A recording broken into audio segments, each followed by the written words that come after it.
O best of the great personalities, I am not at all afraid of material existence, for wherever I stay, I am fully absorbed in thoughts of your glories and activities.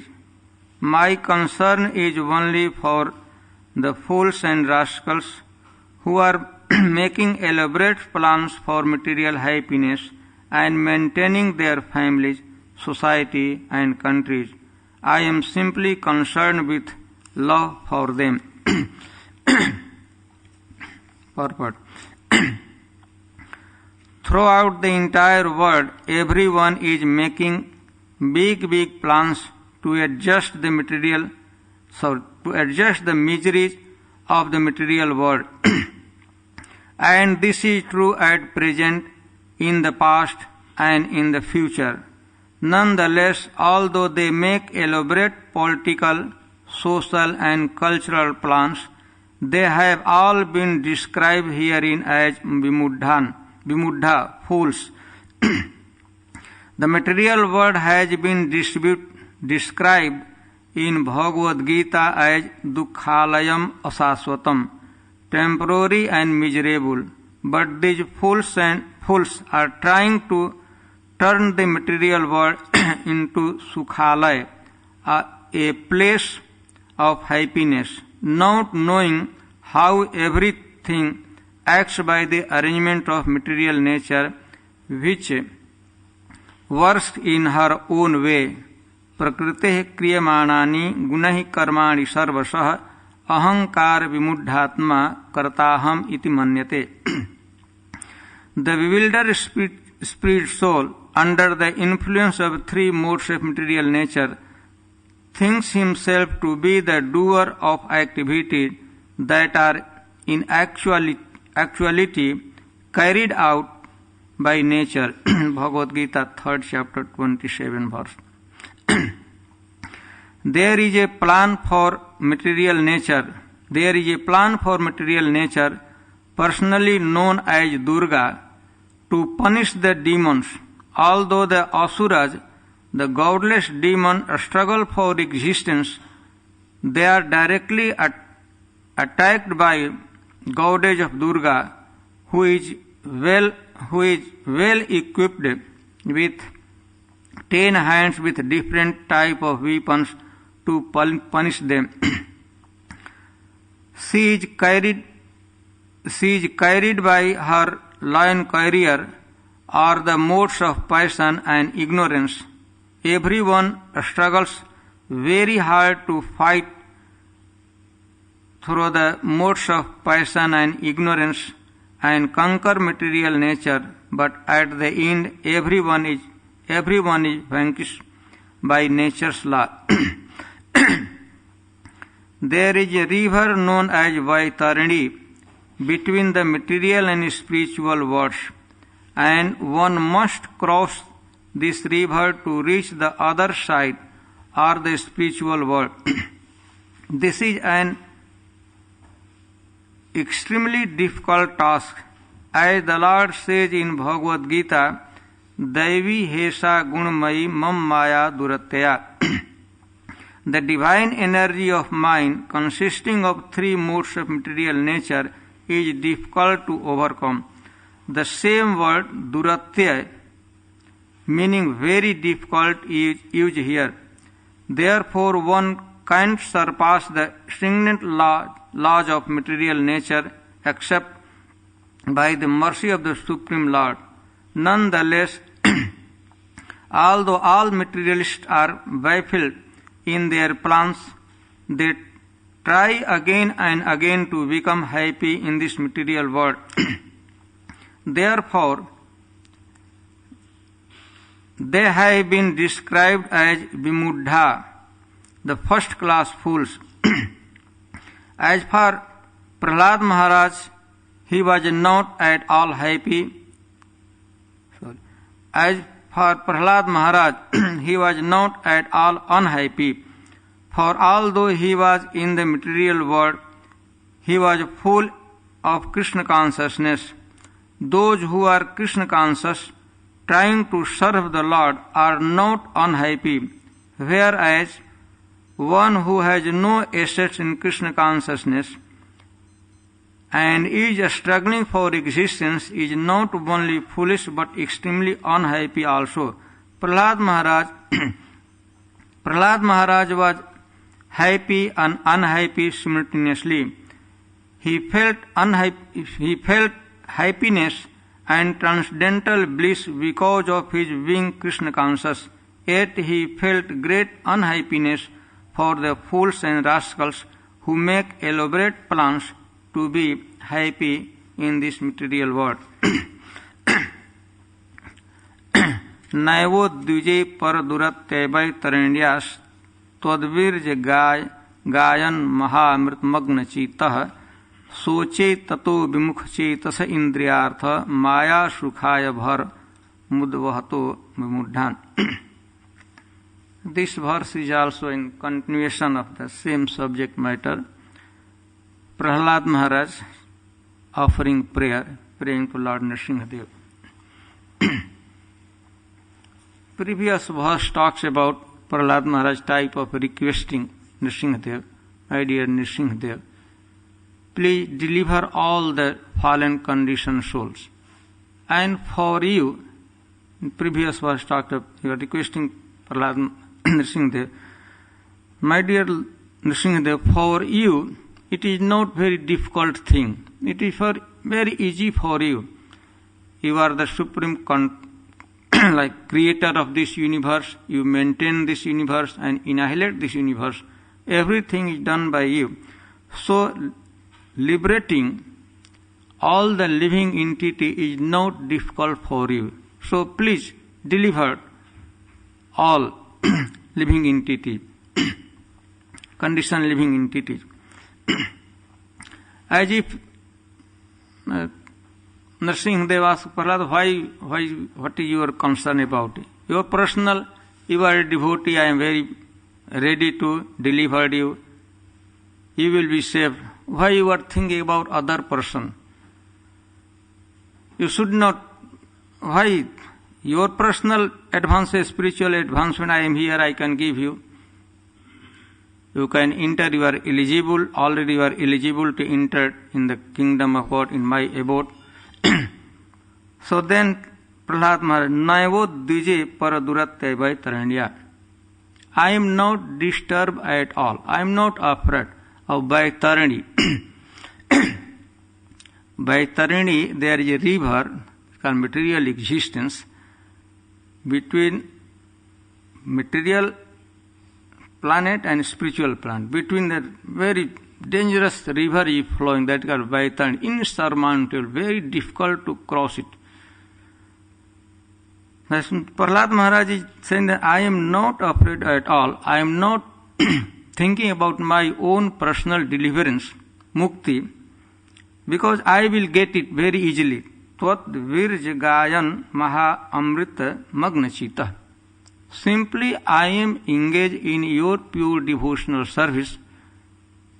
I am simply singing and glorifying your pastime, your name, transcendental name. So I am Amrita Magna Chita. I am submerged in the nectarian ocean of bliss. So for myself, I have no concern. I am not afraid at all. Soche tato. I am lamenting. I am disturbed. I am in distress for Vimuddha Chetasah. Vimuddha Chetasah means here Prabhupada had answered fools and rascals. A foolish person. They have no Krishna consciousness. They are bereft of Krishna consciousness. They are not Krishna conscious. Vimuddha, they are foolish person. First of all, I am thinking about the fools and rascals, foolish person.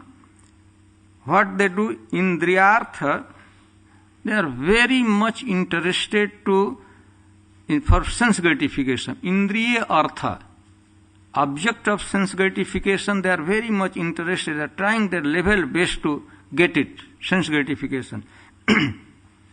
And another, Maya Sukhaya. Maya Sukh means false. It appears that is happiness, but actually it is distress. For since we don't know the situation of material existence, Maya Sukh, to them it appears happiness, but actually it is distress. So for that reason, Maya Sukh, for false or illusory or temporary happiness, Bharam Udmahata, they are carrying a big, heavy load. They are loaded with very, very heavy load on their shoulder. For what? They want to sense gratification, that they are never going to get it. The Maya, the false, it simply appears as happiness, but actually it is distress. So I am thinking about them. Srila Prabhupada in this purpose talks about, Krishna says, Krishna describes the characteristic of the material existence. The Lord says, Dukkhalayam asashvatam. Of course, another name, Dukkhalayam asashvatam dukkhayoni. The manufacturer of this material existence, he claims, he says that this material existence, Dukkhalayam, storehouse of all dukkha, misery, Dukkhalaya. And another name Krishna says, Dukkha asashvatam, is temporary.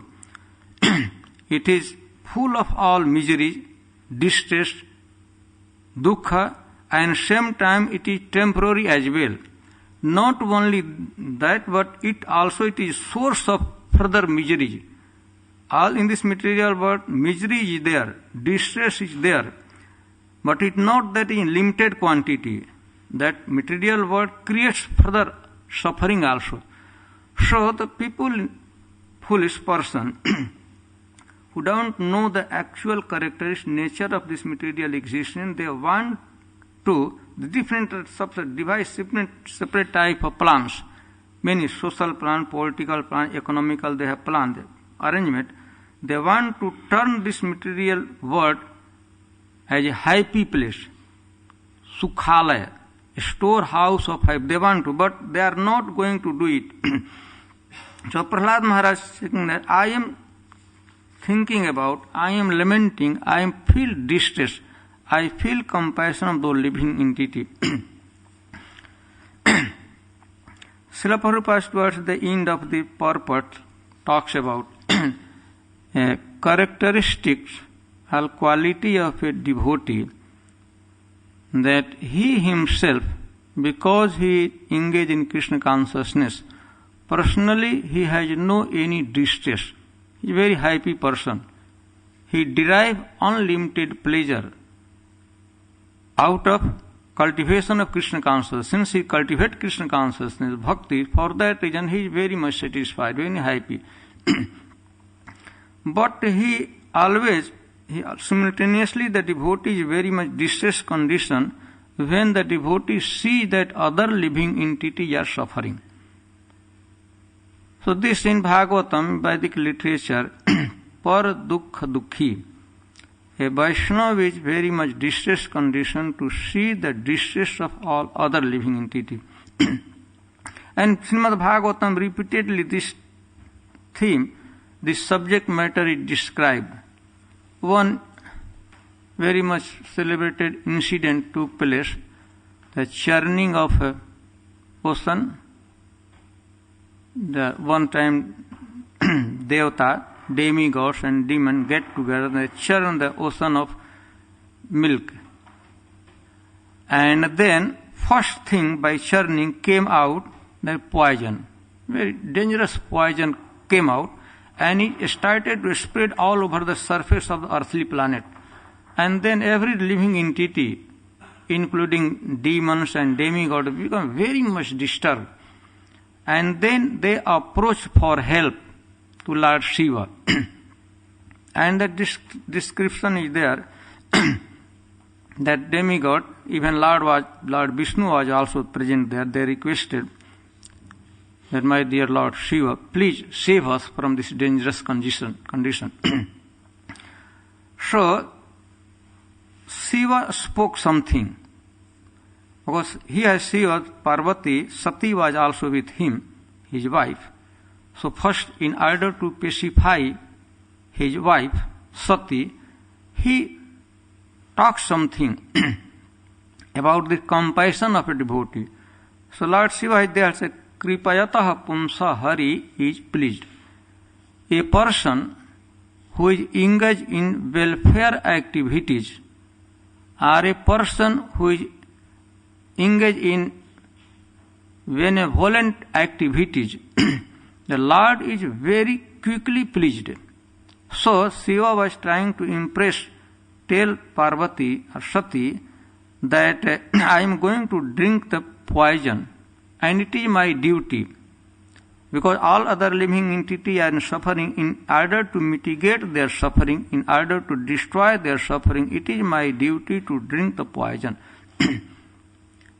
And whosoever Kripayatah Pumsa Hari is pleased, Lord Vishnu becomes very much pleased. Immediately he becomes very much pleased. The person who is engaged in welfare activities for other living entity. So a devotee, even at the risk of his own personal comfort, or even at the risk of his own personal life, he tries his level best to save other living entity. This is a statement done by Shiva. Shiva was talking about. This is the nature of a saintly person, that he tries his level best to mitigate the suffering of all other living entities. And then towards the end of the incident, whole description is there that Lord Shiva collected all the poison who was spreading all over the surface of earthly planet. By his mystic yoga, mystic power, Lord Shiva collected all poison in his palm and he drank it in order to save the other living entity. And then there is comment about this incident by Sukadeva Goswami himself. He said, Tapyante lok tapena sadhavah prayasho jana. Almost in all situations, sadhu, saintly person, they are very much, they accept voluntary inconvenient in order to save other living entity. And then Paramaradhanam tathi purushasya akhilatmana. That activity, helping people in general, one who is engaged in welfare activity, that process, that param aradhanam tathi, that is supreme method for satisfying the Lord. That is supreme welfare activity, supreme method to satisfy the Lord. Param aradhanam tathi purushasya akhilatmana. Purusha, the supreme personality of Godhead, who is situated in everyone's heart, in the heart of every living entity, who is present in the heart of every living entity. So this is the supreme method, highest method to satisfy the Lord. Welfare activity we must do. And when the Prabhupada has written the purport there, Prabhupada talks about, of course, we should help people in general in all regards. We should take care of their happiness. We should try our level best to make them comfortable in this material world. But it is also the law of karma that we can't change the destiny of any living entity. Karma we can't change. By any material activities, this may be highly elevated, but it is not possible to mitigate the suffering of other living entity. Avasyamev bhoktavyam kritam karma shubhashubham. If we have done shubha or ashubha, auspicious or inauspicious activity we have performed, avasyamev bhoktavyam. We must suffer or enjoy. This is law of karma.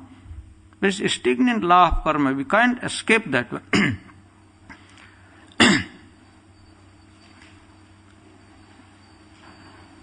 Gopalanand ji ki. So, how we can help, how can we engage ourselves in the welfare activity? The supreme welfare activity is spreading Krishna consciousness. If some living entity, they are struggling for cultivation of Krishna consciousness, and we do some help, we do help them, those persons, we support them, we help them, immediately Lords become very much pleased. So, Prahlad Maharaj here, his concern was that he wanted to help all other living entities spiritually.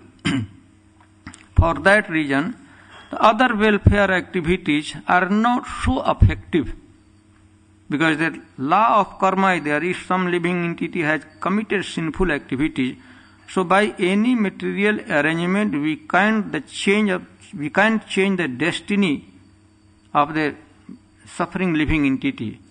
Only on the spiritual platform we can help. In Brahma Samhita, one verse appears, Brahmaji says that Yastvendra Gopa Mathavendra Mahosha Karma Bandhanurupa Phalabhajan Matanoti. In this material world, a very small insect called Indra Gop, and Indra, king of heaven, everyone getting happiness or distress according to their own karma. Everyone has to suffer or enjoy. But only, just Brahmaji says, the karmadi nirdhatu dhatu kintu bhakti bhajam. But if we cultivate Krishna consciousness, we engage ourselves in devotional service. By the influence of devotional service, our karma is karmadi nirdhatu. It is completely reduced or completely finished. So Prahlad Maharaj here talks about okay, I am very much concerned. I simultaneously in one concern, in one way I am very much happy because I am engaged 24 hours in your pure devotional service. Tad virja gayan maha amrita magna chitta. Tad virja gayan. I am engaged in glorifying you. I am always engaged in chanting your name, your glories, and same time I am also engaged in distributing Krishna consciousness all over the world. So for my personal sake, I am not disturbed at all. No udduje. I am not afraid of, I am not disturbed. But I am same time I am very much disturbed. I am lamenting, I am so thinking about the person who has engaged in sense gratification. First of all, vimuddha cetasa. Their consciousness is completely contaminated because they are searching for sense gratification. Indriya artha, for sense gratification, they are thinking about. They don't care for Krishna consciousness. They are always making different type of plan how I can become happy in this material world by sense gratification. And then here Prahlad Maharaj talks about characteristic of sense gratification. So-called sense gratification is the Maya Sukh. Maya Sukh means the false. It appears happiness, but actually it is not happiness, it is distress. A living entity, when our senses comes in the touch with sense object, a living entity, especially in the conditioned state of life, it derives a certain type of favorable situation that is called happiness. Certain type, when our senses come in touch with the sense object, then we derive, especially when in a conditioned state of life, we derive a certain type of favorable situation that is called, in this matter, happiness. But actually this is not happiness at all. It same today it is happiness, in next moment it turns into unhappiness, distress. So this is Maya Sukh. First of all, it is not happiness at all, it is distress. But out of our illusion, we derive a pleasure but that pleasure is also temporary, very kshanik. In fraction of minute, it goes away. So Prahlad Maharaj talks about, this is the prayer of Prahlad Maharaj. Prahlad Maharaj talks about that. Of course, here we also, the lesson we get that a Vaishnava, a devotee, we should accept voluntarily and that inconvenience or personal inconvenience in order to help other people who are struggling for Krishna consciousness. So if we help them to become Krishna consciousness, the Lord is immediately pleased. Kripayatah punsah, a person who is bestowing mercy upon other living entity, then Lord is immediately pleased. This is the supreme method. Of course, one sense it is supreme welfare activities, spreading Krishna consciousness, helping people in general, and same time it is the most sublime way, the highest process, topmost process for satisfying the Lord. That reason why towards the end of Bhagavad Gita, Lord says that the devotee who spread Krishna consciousness, try to help other people becoming Krishna consciousness, he is the most dear devotee of me. So this characteristic, while Prahlad Maharaj is speaking, offering prayers, so in this verse also a characteristic of a highly elevated devotee, highly elevated personality like Prahlad Maharaj, it is also revealed here. They felt compassion for all other living entities. The daya is the most sublime quality of a Vaishnava.